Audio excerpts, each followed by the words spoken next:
चंद्रपूर जिल्ह्यातील अनेक पेट्रोल पंपवर डिझेल मिळत नसल्याचे चित्र दिसून येत आहे। त्याच्यामुळे पेट्रोल पंपवरती अनेक रांगा लागून दिसत आहे, मोठमोठ्या गाड्याचे रांगा लागून दिसत आहे।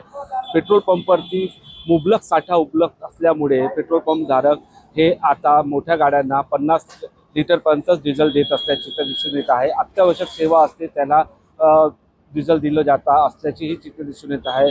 अनेक चंद्रपूरचे पेट्रोल पंप आहेत ज्या ठिकाणी डिझेल नसल्याचे चित्र दिसून येत आहे।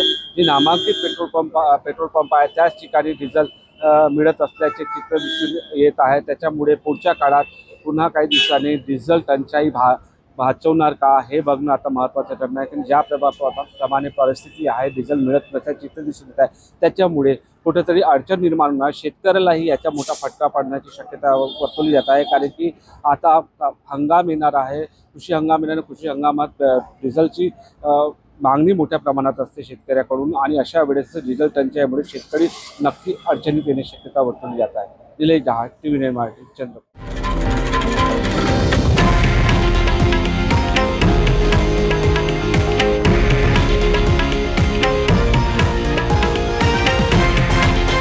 हे आहे देशातील नंबर 1 न्यूज नेटवर्क आणि आपण पाहत आहात TV9 मराठी, एकमेव।